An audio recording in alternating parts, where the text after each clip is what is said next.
Bismillahirrahmanirrahim. Assalamualaikum warahmatullahi wabarakatuh. Alhamdulillahi rabbil alamin, wassalatu wassalamu ala asyrafil anbiya'i wal mursalin wa ala alihi wa sahbihi ajma'in. Subhanaka la ilma lana illa ma 'allamtana innaka antal alimul hakim. Wa la hawla wa la quwwata illa billahil aliyyil azim. Rabbi shrah li sadri wa yassir li amri wahlul 'uqdatam min lisani yafqahu qawli. Amantu billahil wahidil ahadil haqq wahdahu la syarika lahu wa kafartu bima siwah. Bismillah wa subhanallah walhamdulillah wa la ilaha illallah wallahu akbar wa la hawla wa la quwwata illa billahil aliyyil azim. Azizil alim adada kulli harfin kutiba wa yuktabu abadan abidin wa daharan dahirin, amma ba'd.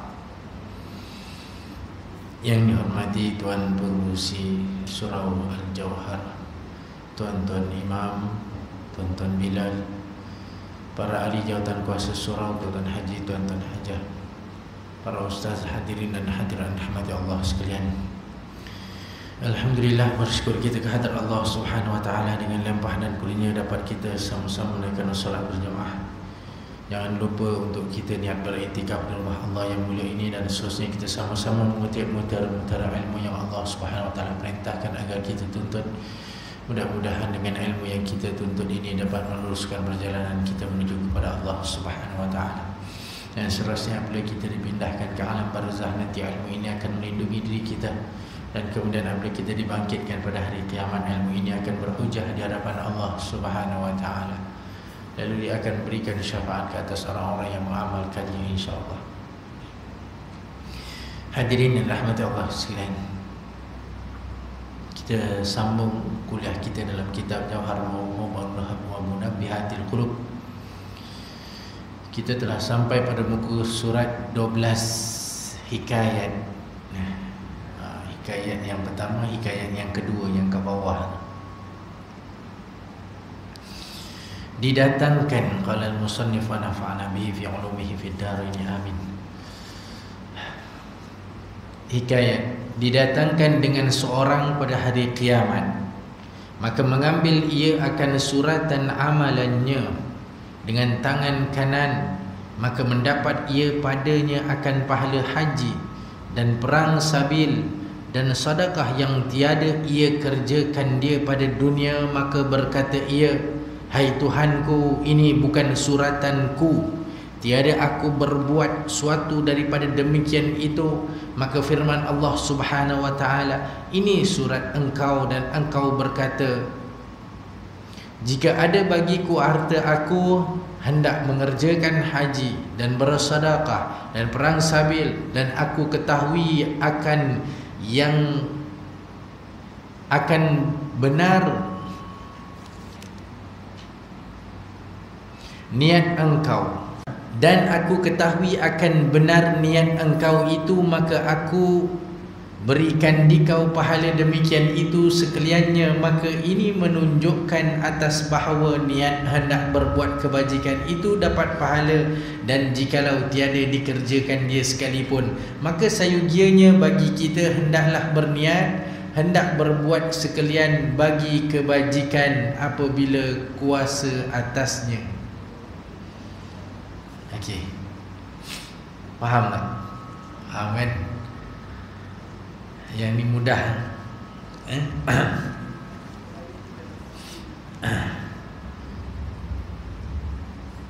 Maka hendaklah berniat dengan menuntut ilmu itu akan keridhaan Allah Ta'ala dan akan negeri akhirat, dan menghilangkan dia jahil daripada dirinya dan daripada orang jahil, dan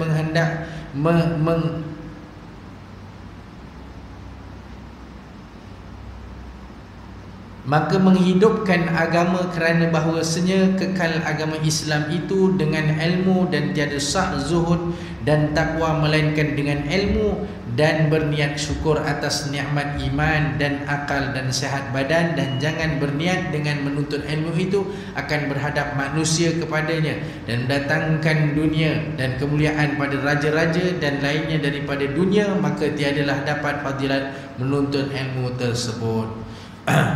Hadirin dan hadirin rahmati Allah sekalian, hikayat ini didatangkan dengan seseorang. Ada seorang pada hari kiamat, ketika dia mengambil buku amalan dia, buku amalan, suratan amalannya, dia mengambil dengan tangan kanan, maka mendapat ia padanya akan pahala haji. Dia melihat buku amalannya, dia buka buku amalannya, kat situ dia tertulis pada buku amalan tersebut ada pahala haji, ada pahala perang sabil, dan ada pahala sedekah yang tiada ia kerjakan dia tak pernah lakukan pun dekat dunia. Dia tak pernah pergi haji, dia tidak pernah perang sabil, dan dia tidak pernah pun bersedekah. Dia tak pernah mengerjakan amalan-amalan ini di dunia, tetapi bila dia buka buku amalannya itu terdapat pahala-pahala tersebut. Maka berkata dia pun mengatakan kepada Allah, wahai Tuhanku, ini bukan suratanku. Dia mengatakan ini bukan aku punya, tiada aku berbuat suatu daripada demikian, aku tak pernah buat ini pun. Maka firman Allah Subhanahu wa taala, Allah pun berfirman, ini suratan engkau, ini buku amalan engkau, dan engkau berkata, jika ada bagiku harta aku hendak mengerjakan haji, iaitu niat dia. Jika ada harta kamu hendak mengerjakan haji, jika ada harta aku hendak bersedekah, jika ada harta aku hendak pergi perang di jalan Allah, dan aku ketahui akan benar niat engkau. Maknanya Allah Maha mengetahui akan benar niatnya. Niat ni dekat mana? Niat ni dekat mulut ke dekat sini? Dekat sini kan. Sebelum ini kita membahaskan berkenaan dengan niat. Kita masih lagi di bawah tajuk niat. Niat. Maka niat ini mestilah dilakukan. Bukan niat hanya sebut sahaja ataupun terus niat letakkan dalam hati, tak ada pergerakan, tak ada apa-apa langsung. Mesti dia kena niat, dia mesti kena buat. Buat tu maknanya belum terbuat semuanya, baru ke arah itu. Dia nak pergi haji, dia mesti dah masukkan duit kat tabung haji, RM1 ke RM2. Yang penting ada syarat nak pergi haji. Di Malaysia macam begitu, masukkan RM1, buka dulu akaun dia. Itu dia ada niat. Niat aku memang nak pergi haji, RM1 ke RM10 ke RM20, tak apa, yang penting itu niatnya. Allah Maha mengetahui niat kita. Tapi kalau kata aku nak pergi haji, tabung haji pun tak ada, akaun pun tak ada, apa-apa pun tak ada, nak pergi haji cuma cakap aja, itu bukan namanya niat. Itu dipanggil dengan azam. Dia berazam. Maknanya niat dia mesti dah ke arah tu. Nak pergi perang sabil, letak niatnya, memang dia dah betul-betul niat betul-betul. Kalau ada dia sanggup, kalau ada sahaja. Tengok di jalan Allah, ini macam-macam, banyak. Antara kita berada di jalan Allah fi sabilillah ialah menuntut ilmu. Ni fi sabilillah. Keluar saja daripada rumah kita berada di jalan Allah. Kalau kita tahu bahawa, kita mengetahui bahawa pahala orang berada di jalan Allah fi sabilillah, berjihad ini begitu besarnya, Allah ampunkan dosanya, kita pun letakkan niat kita, aku nakkan pahala tersebut dengan paling kurang sekarang aku mesti menuntut ilmu. Dia buat macam itu, maka kat situ menunjukkan dia berniat dengan sebenar niat. Itu yang Allah Subhanahu Wa Taala berfirman.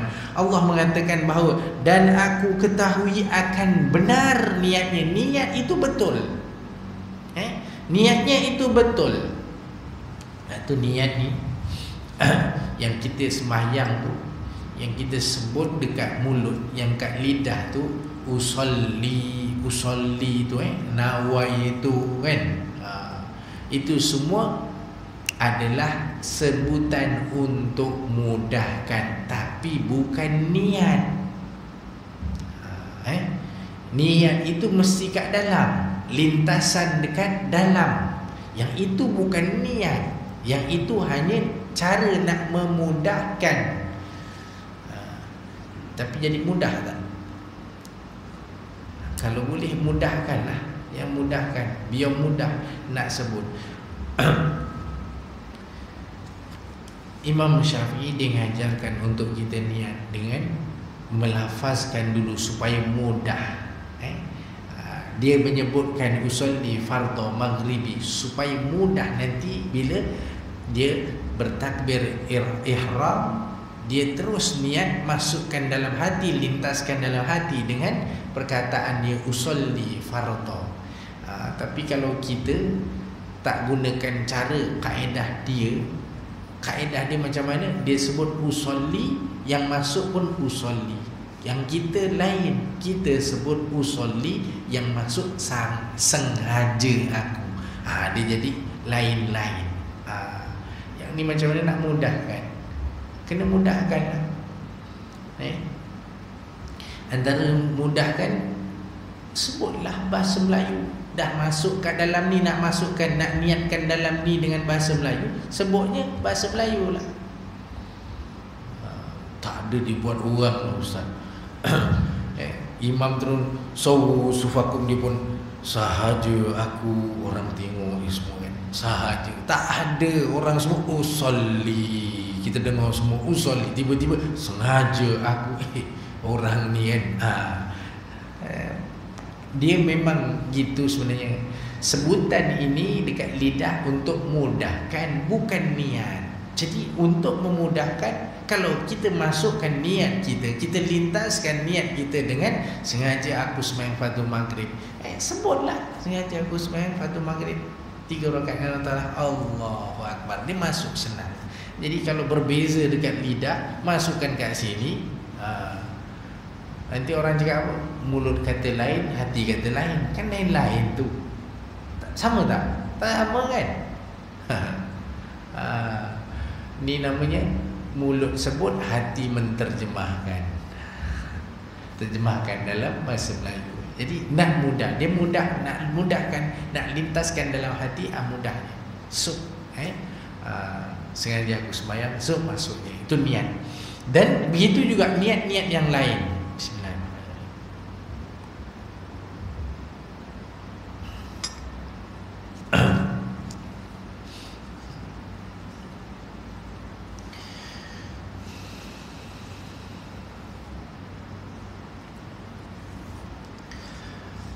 Dan aku ketahui akan benar niat engkau itu, maka aku berikan dikau pahala demikian itu sekaliannya. Maka Allah SWT mengatakan, aku bagikan pahala engkau semuanya. Maka ini menunjukkan atas bahawa niat hendak berbuat kebajikan itu dapat pahala. Maknanya niat nak buat baik itu akan mendapat pahala dengan niat yang sebenar. Dan jikalau tiada dikerjakan dia sekalipun, maknanya dia tak dapat nak buat. Dia dah niat, dah cuba dah usaha dah, tapi dia tak dapat nak buat sekalipun. Maka sayugianya bagi kita hendaklah berniat, hendak berbuat sekalian bagi kebajikan apabila kuasa atasnya. Maknanya kalau kita tahu satu masa nanti insya-Allah diizinkan Allah, diberikan kuasa, maknanya ada tenaga, ada kekuatan, ada harta, semua. Maknanya Allah SWT bagi kita kekuasaan itu, maka sayuganya hendaklah kita niat dengan niat kebajikan, niat buat yang baik. dapat buku tangan kanan dia kata kat sini, buku amal ni panjang sampai sejauh pandangan. Buku buku amal seseorang pada hari kiamat. Macam mana nak baca? Allah sebutkan dalam surah Kahfi, la yughadiru saghiratan wala kabiratan illa ahsaha. Tak kira besar ke kecil ke apa sahaja, saghiratan kecil, wala kabiratan illa ahsaha, semua ada dinyatakan kat dalam buku tu. Sekecil-kecil perkara, sebesar-besar perkara, semua sekali ada dalam buku tu. Apa mali hadzal kitab? Orang-orang yang dapat kitab tu dia kata apa? Apa kitab ni? Apa buku ni? Buku apa ni? Semuanya ditulis, besar kecil, detail.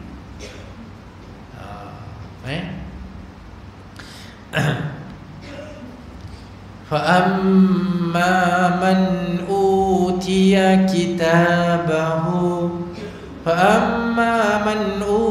كِتَابَهُ بِيَمِينِهِ فَسَوْفَ يُحَاسَبُ حِسَابًا يَسِيرًا.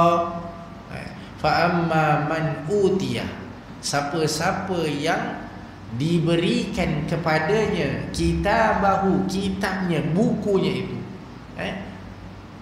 biyaminihi, dengan tangan kanan dia, fasawfa yuhasabu hisaban yasira, maka dia akan dapat hisab, kiraan dia yasira, mudah, senang.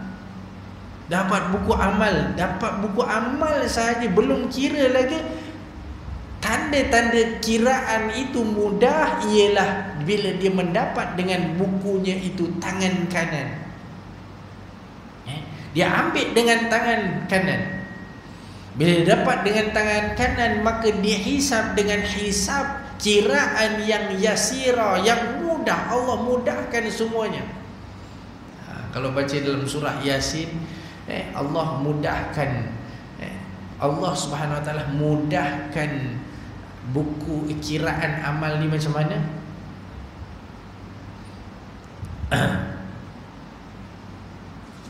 Buku kiraan ni, hisab pada hari kiamat, kiraan-kiraannya itu Allah Subhanahu Wa Taala permudahkan. Bagaimana? Allah Subhanahu Wa Taala padamkan segala keburukannya, habis semua.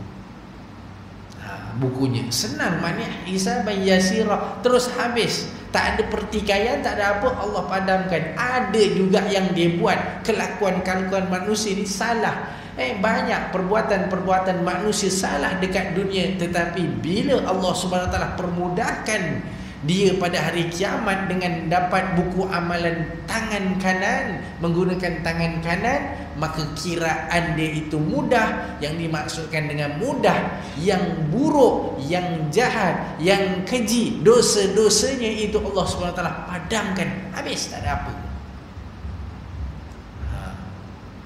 Allah mudah ni. Macam mana nak mudah? Tak semudah itu, jangan fikir mudah. Maka orang-orang yang dapat duit, dia cari mana dulu, buka buku di mana dulu, teringat dulu dosanya besar, ya Allah dosaku.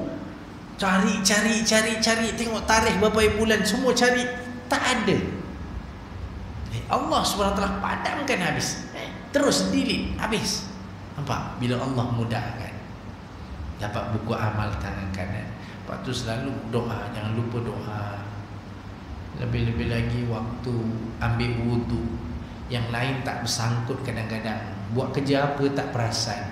Nak ingat, nak perasan ni masa tengah wudu, tangan kanan basuh, doa, ya Allah, biarlah tangan ni yang ambil buku amalku, ya Allah.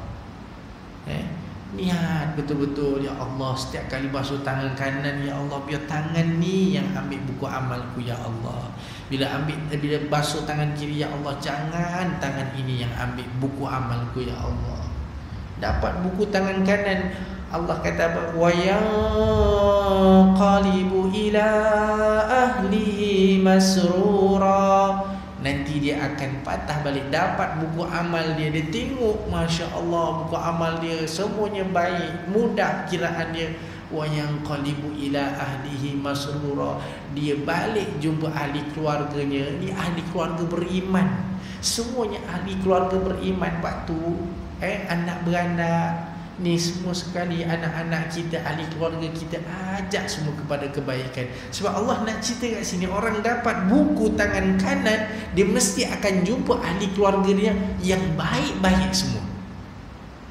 Wa yanqalibu ila ahlihi masrura, bila dia patah balik, dia balik jumpa ahli keluarga dia macam orang dapat buku apa?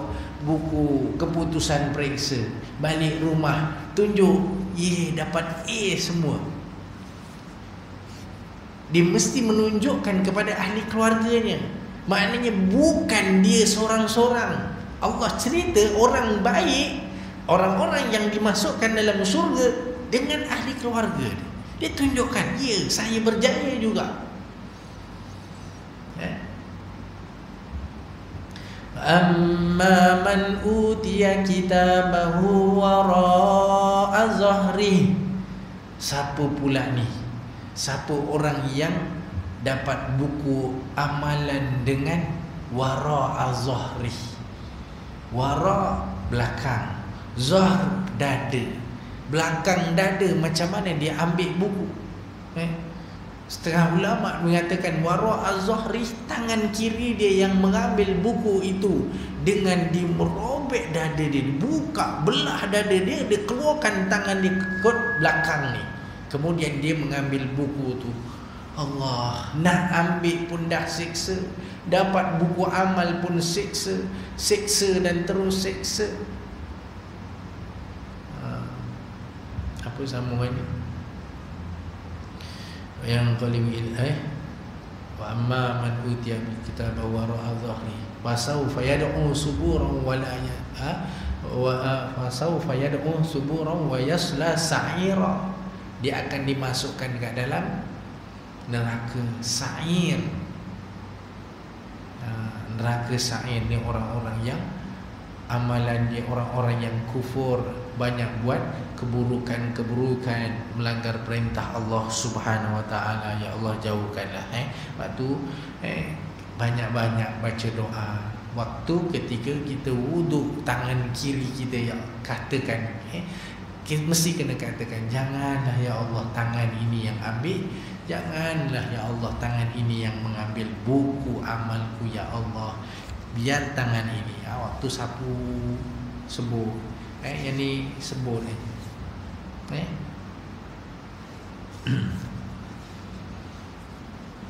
ada buat benda lain pakai tangan kanan, ya Allah biar tangan, tak, susah. Wuduk aja, waktu wuduk aja boleh buat. Pergilah buat, bacalah doa ni.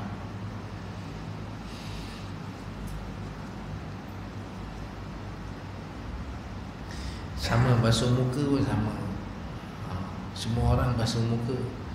Sebab apa basuh muka? Basuh muka kalau basuh gitu je, dia jadi basuh. Semua orang basuh muka. Lagi-lagi musim Covid ni, basuh tangan, basuh muka. Basuh ni semua basuhnya tak ada apa-apa, bersihlah dia.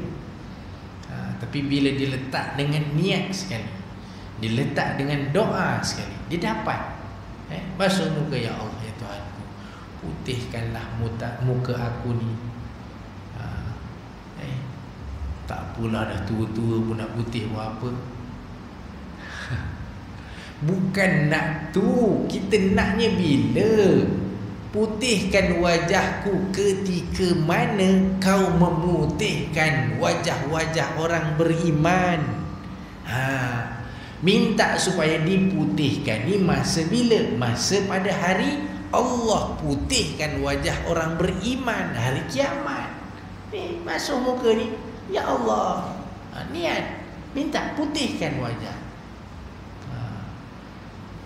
Kau putih buat apa? Baik, kita niat. Sebab tu orang Islam dengan orang bukan Islam, apa yang dilakukan sama aja. Tapi yang membezakan kita ni ada double dia punya pahala, ada double, dua perkara sekali. Maknanya serampang dua mata, dua terus. Iaitu kita buat, kita dapat pahala dengan kita ada niatnya, kita ada doanya. Orang basuh tangan, basuh muka, orang Cina, orang India, orang bukan Islam ni semua pun basuh juga. Tapi bila kita niat, kita ada pahala. Dia jadi ibadah. Basuh kepala, ya Allah ya Tuhanku, lindungilah aku pada hari yang tiada lindungan. Kat kepala kita di matahari, berapa jengkal sahaja. Siapa yang boleh lindungi kita? Siapa yang boleh bagi naungan pada hari kiamat? Satu-satunya sahaja yang boleh bagi lindungan ataupun naungan pada hari tersebut ialah Allah Subhanahu Wa Taala. Minta kepada Allah, ya Allah ya Tuhanku, lindungi aku, naungi aku pada hari yang tiada naungan. Hari atas. Basuh kaki pun sama, ya Allah, jangan kau gelincirkan kaki ini. Kaki kanan, ya Allah, kuatkan kakiku ini ketika melalui titian sirat. Tangan kaki kanan, kaki kiri, ya Allah, jangan kau gelincirkan. Sebagaimana orang munafik, munafik ni digelincirkan pada hari kiamat. Orang munafik dia tipu Allah. Dia tipu Allah, konon-konon dia terror lah, dia tipu Allah. Yukhadi'un Allah. Mereka ini menipu Allah, tetapi sebenarnya dia menipu diri dia sendiri. Dia tertipu. Walaupun dia kata, oh, dia untung kat dunia, buatlah macam-macam, gunakanlah nama agama, dia gunakanlah itu ini ni. Orang-orang munafik dia gunakan nama agama, nak untung kat mana? Oh, untung Islam menguntungkan, dia duduk kat Islam. Nanti Islam tak ada untung, dia pergi kat tempat lain. Ni munafik. Orang panggil apa? Talam dua muka. Talamnya dua muka. Kat sini dia, kat sini pun dia. Munafik kan. Jadi orang munafik dia tertipu. Hari kiamat dia bawa juga, dia rasakan yang dia kata, dekat dunia aku pun sedekah juga, dekat dunia aku pun tolong orang juga, banyak bukti, banyak video aku, semua sekali aku memberikan bantuan dekat orang-orang kena banjir tu. Dia tunjuk semua, video, gambar, semua dia tunjuk. Ya Allah, banyak dah amal aku. Pada hari kiamat dia merasakan ada amal dia, dia berjaya.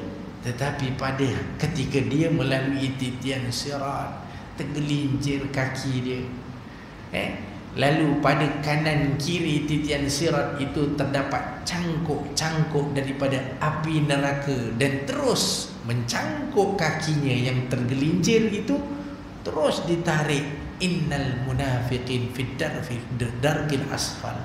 Sungguhnya orang munafik itu tempatnya ialah dekat neraka paling bawah, ditarik terus zuk ke bawah. Sebab tu jangan jadi munafik. Dapat apa tengok munafik? Tengok juga ke? Saya tak tengok pun tak tahu. Tahu je tajuk cerita munafik.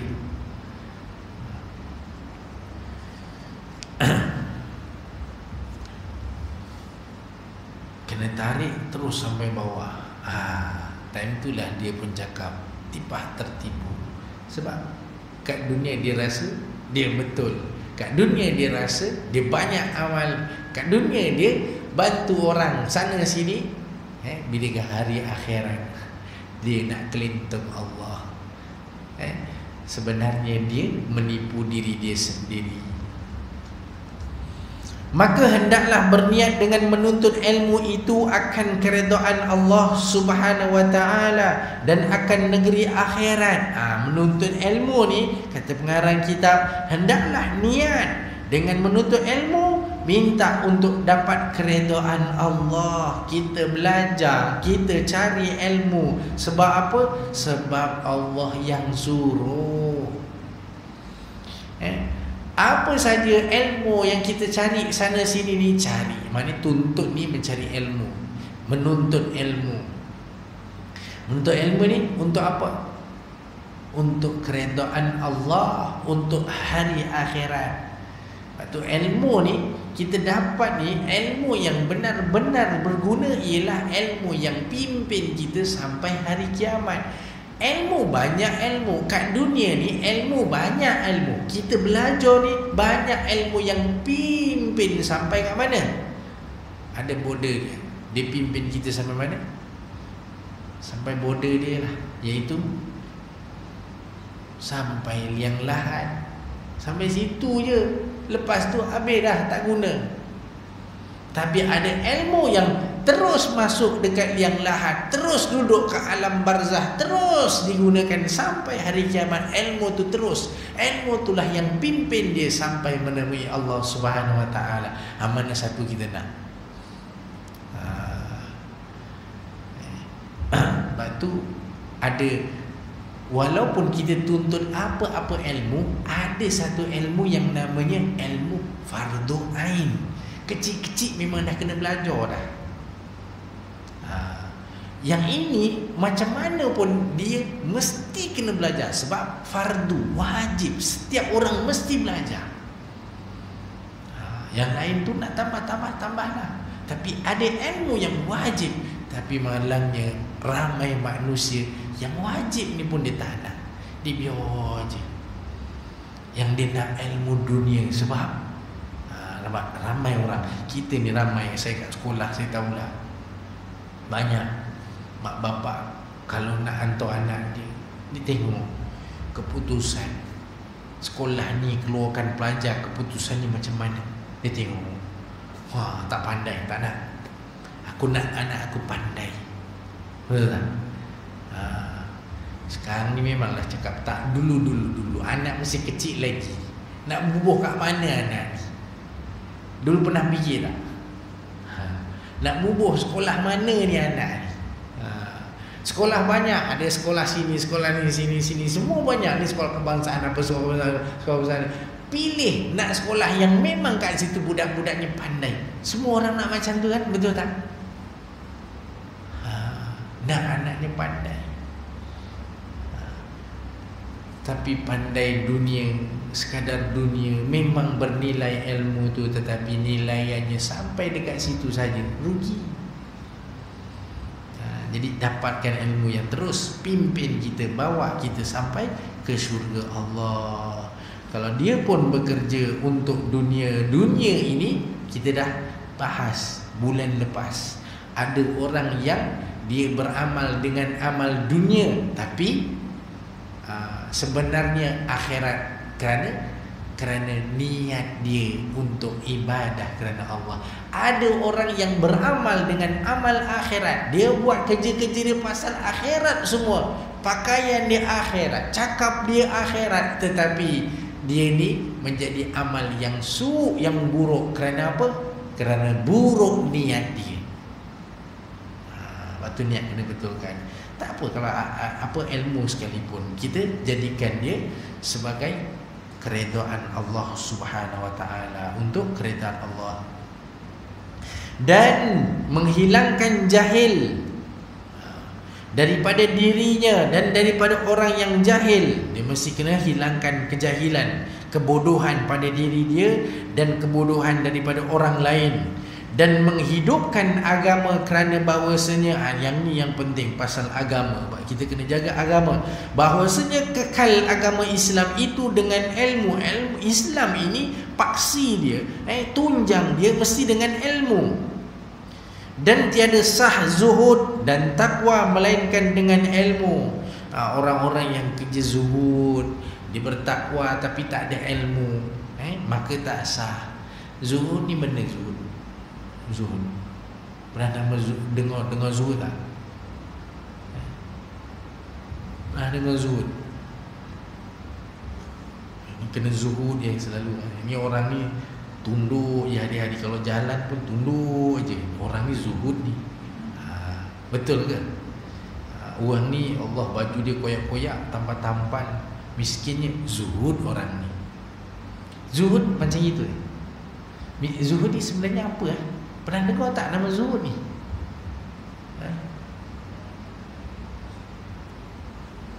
Apa zuhud?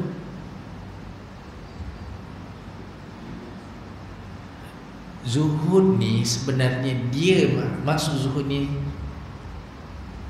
dunia ni sekadarnya. Dunia ni di jambatan untuk akhirat. Dia apa yang ada dekat dunia digunakan sebaik-baiknya, digunakan sekadarnya. Dia mencari untuk dunia ni sekadar aja, tapi yang dicari akhirat.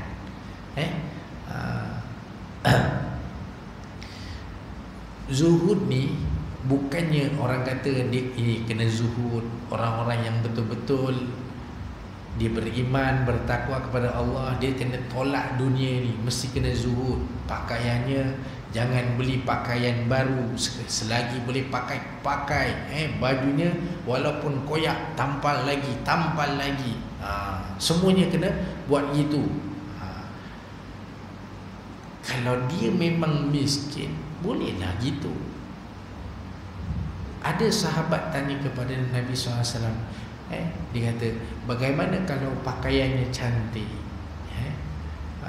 kasutnya cantik, dia mengatakan, ada di antara kita yang pakaiannya cantik, kasutnya cantik, sandalnya cantik, bagaimana ya Rasulullah? Nabi SAW pun mengatakan, innallaha jamilun, sesungguhnya Allah tu cantik, yuhibbul jamal, dia suka yang cantik-cantik.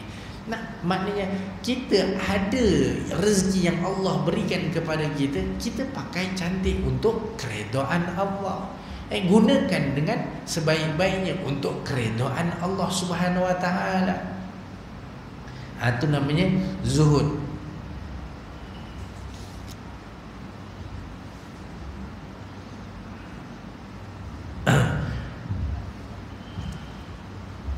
Dan daripada orang yang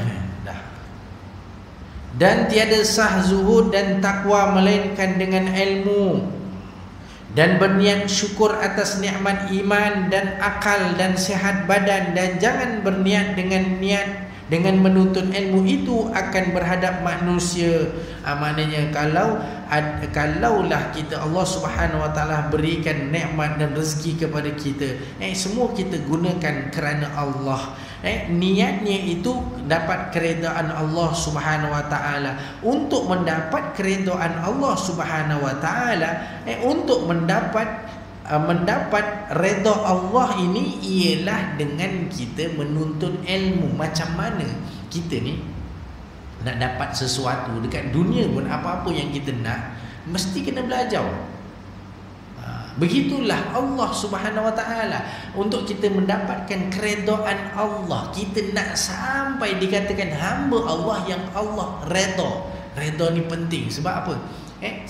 Yang disebut oleh Allah waktu kita akhir sekali kehidupan kita, Allah terima ataupun tak, dipanggil radiyatan mardiyah. Redha tak redha Allah, Allah terima tak segala amal, maknanya segala yang kita kerjakan kat dunia ni, bila Allah terima, maknanya Allah redha. Redha maknanya Allah terima. Kita ni redha dengan orang, saya redha, maknanya kita terima. Begitulah Allah menerima kita ataupun tak.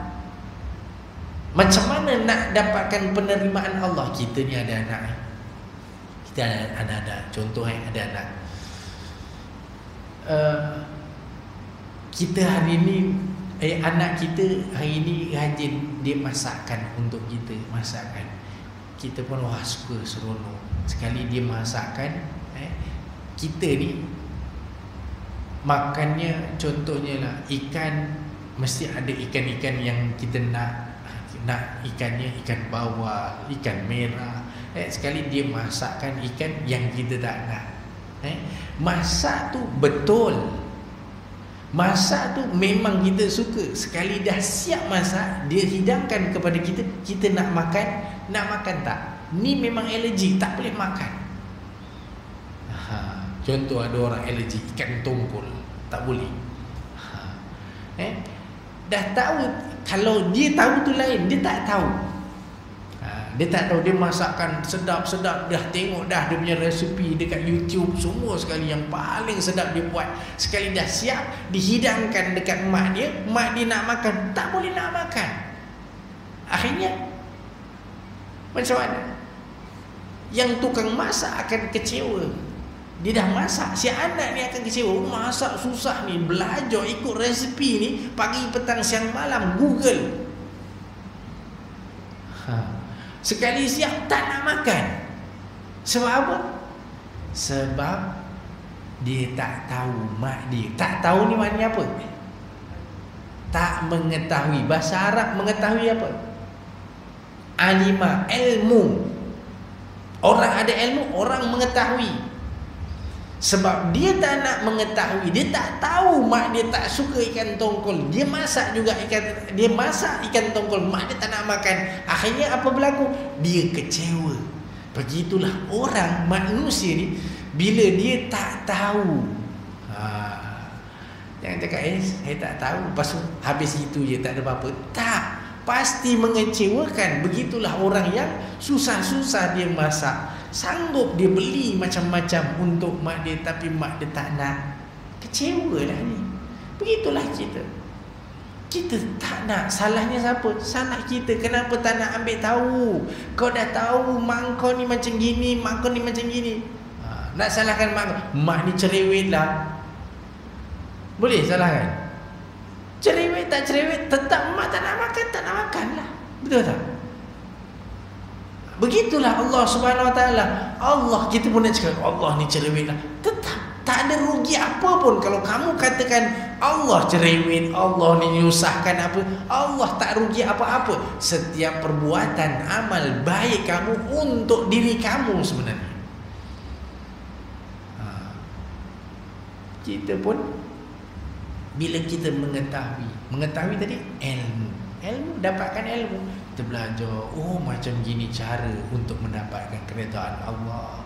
Sembahyangnya ada cara, wuduknya ada cara, cara sembahyangnya begini ada, kemudian dah habis sembahyang suruh macam ni.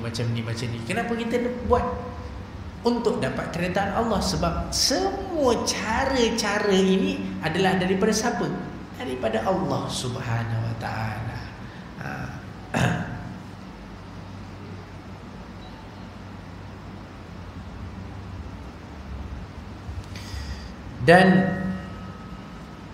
Dan jangan berniat dengan menuntut ilmu itu akan berhadap manusia. Maknanya jangan cari ilmu ni untuk menghadap manusia. Maknanya apa?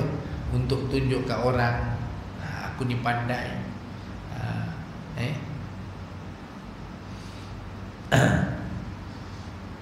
Dulu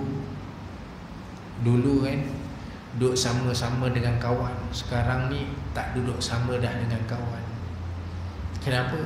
Orang tanya, kenapa dia dah tak nak duduk dengan kawan? Wah, dia dah lain dah sekarang. Janggut dia dah panjang, serban dia dah besar. Dia ikut tarekat dah sekarang. Tak nak duduk dengan kawan-kawan dunia. Langsung tak nak peduli dah. Dia duduk sendiri je. Hari, pagi, petang, siang, malam. Tengok orang pun langsung tak nak senyum. Yelah, orang dia kadang-kadang orang ni bila dah sorban dia besar, panjang, dia rasa ilmu dia besar, amal dia banyak, dia tengok orang macam dia ahli neraka. Dia pandang orang sebelah mata. Ni yang takut ni macam gini. Kalau dia ada semua tu, serbannya besar, janggutnya panjang, semuanya dia, celaknya tebal, semua tu dia ada. Dengan tarekat, dengan dia belajar ilmu ini, bapa segala ilmu sebenarnya siapa? Kita ni ikut, kita dapatkan ilmu untuk Allah redha. Ilmu tu mengetahui. Pengetahuan ini nak dapatkan sampai keredaan Allah, asalnya daripada siapa? Daripada Rasulullah. Rasulullah pernah tak masam dengan orang? Tak pandang orang. Rasulullah Budak kecil pun Rasulullah senyum. Ini baru besar sikit dah tak pandang orang. Kan tak sama, betul tak? Bapa segala ilmu, orang yang paling banyak ilmunya, orang yang dapat ilmu yang paling benar tu siapa? Rasulullah. Maknanya apa pun, macam mana keadaan ilmu sekalipun kita ada, kita mesti kena ikuti siapa? Rasulullah SAW.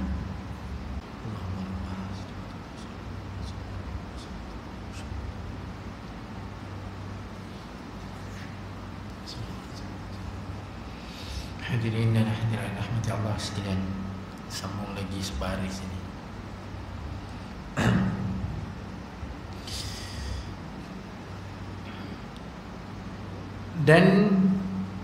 Dan jangan berniat dengan menuntut ilmu itu akan berhadap manusia, maknanya untuk manusia, dan mendatangkan dunia, cari ilmu, belajar sana belajar sini untuk cari duit, untuk cari pangkat, cari ilmu sana sini sampai ke tahap doktor, sampai ke tahap profesor, cari ilmu yang tinggi-tinggi untuk apa? Untuk pangkatnya, untuk jawatannya.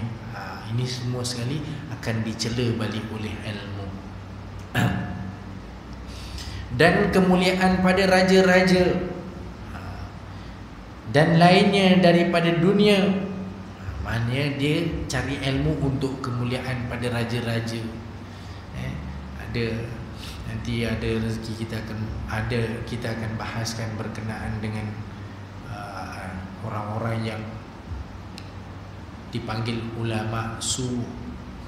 Ulama su maknanya ulama yang jahat. Ada orang alim, ulama ni, ada ulama akhirat, ada ulama dunia, yang dikatakan orang-orang yang ada ilmu.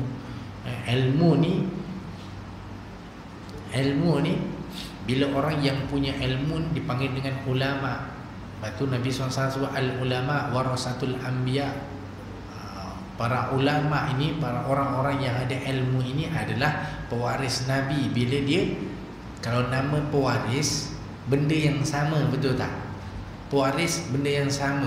Kita ada duit, kita ada rumah, rumah kita diwarisi oleh anak kita. Rumahnya sama tak? Sama.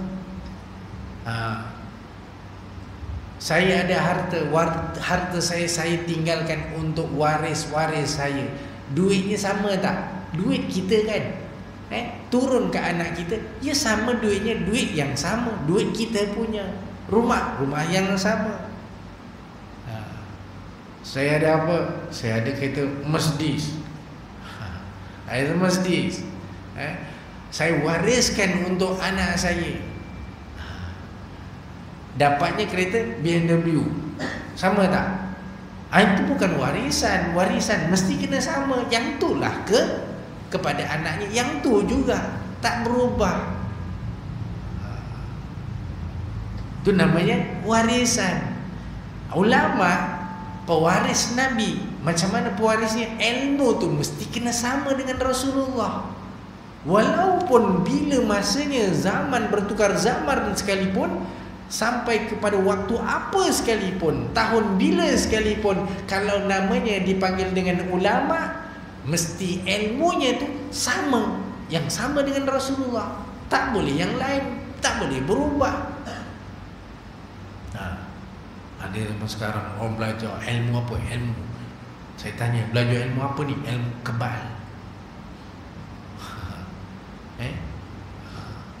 Ilmu kebal. Saya cakap, Rasulullah mana dia pakai kebal-kebal? Rasulullah pergi perang pun luka. Zaman dulu tak ada kereta kebal, zaman sekarang ada kereta kebal. Lain kan? Tak sama. Itu bukan warisan namanya. Kan tak sama kan? Walaupun dia cakap zaman dulu memang tak ada kereta kebal, zaman sekarang ada kereta kebal, Ustaz, dia cakap. Tak sama, tetap tak sama sebab bukan warisan. Yang jadi pewaris para nabi, yang Nabi sebutkan bahawa al-ulama warasatul anbiya, orang yang ada ilmu ni, ulama ni, dia mewarisi kepada Nabi, mesti ilmunya tu sama. karakternya sama, akhlaknya sama, tingkah lakunya tu sama. Bukan garang semacam dia memang alim ustaz, tapi dia garang, dia baran lah ustaz. Mana boleh? Kalau namanya ulama mesti sama dengan Nabi. Tak boleh garang. Begitu kan? Maka tiadalah dapat fadilat menuntut ilmu tersebut. Kalau orang yang cari ilmu untuk dunia, orang yang cari ilmu untuk orang, untuk manusia, orang cari ilmu untuk harta, orang cari ilmu untuk dapat gaji besar, orang cari ilmu untuk pangkatnya nanti besar, orang cari ilmu untuk raja. Raja ni tadi lupa nak sebut, raja ni dipanggil umara, ulama wal umara. Ada orang ulama, dia ada ilmu tapi dia empit dengan raja. Sebab ilmu dia tinggi, kerjanya ngempit dengan raja, nak dapat pangkat besar, nak dapat jawatan. Tak kira lah nak dipanggil raja ke menteri ke, nak dipanggil dengan siapa, asal pemimpin yang besar dipanggil umara. Maka orang-orang yang ngempit ni, yang dekat-dekat ni, yang kaki kipas ni, zaman sekarang dah pakai aircon. Dia dah tak pakai kipas. Jadi lagi kuatlah kipas dia, lagi kuatlah aircon dia. Dia datang kepada raja. Bila ada sesuatu hukum, dia boleh adjust hukum tu. Dia adjust. Macam mana adjust? Untuk rakyat semua sekali, gunakan sesuatu perkara, apa-apa hukum, nanti dia kata ni ulama ni nanti akan selesaikan masalah ni. Si ulama ni pun buat apa? Dia modify sikit hukum tu. Yang asalnya hukum haram dijadikan kurang sikit. Ini tak jadi haram, ni makruh sebab ini, ada sebab ini, diubah, dimodify. Itu namanya orang yang ubah hukum untuk apa? Untuk nanti diterima oleh rakyat. Orang-orang yang macam ni, kata Allah SWT, orang yang menjual agama ni dipanggil ulama su, dijual agama. Dia jual hukum Allah. Hukum ni dah tetap, hukum ni dah ada. Al-halalu bayyin wal harami bayyin. Yang halal itu jelas, yang haram tu dah jelas, tapi orang adjust sikit. Bila ada apa-apa masalah, apa-apa sahaja permasalahan dalam satu negara, raja tak boleh nak selesaikan, akhirnya dia hantar orang agama. Kerana manusia ni, orang manusia ni, rakyat ni biasanya percaya dengan orang agama. Maka orang agama adjust, modify hukum. Maka kat sinilah orang yang dipanggil dengan jual agama, tunggang agama. Bukan orang-orang yang jauh daripada perkara ni lah. Maknanya dia dengan raja, dia dengan sultan, dia dengan menteri, dia gitu. Dia dekat untuk jual. Jual apa? Jual hukum. Setiap kali dia keluarkan hukum ni, maka dia akan dapat ganjaran daripada menteri ataupun raja, dibayar gaji. Bila rakyat kata okey, terimalah hukum ni, semua apa yang telah dia telah putuskan tu, maka dia dapat gaji. Okey, gajinya berapa? Dia kata kau dapat adjust saja, rakyat percaya saja, gunakan hukum ni saja, gaji kau 1 bilion. Wah, besarnya.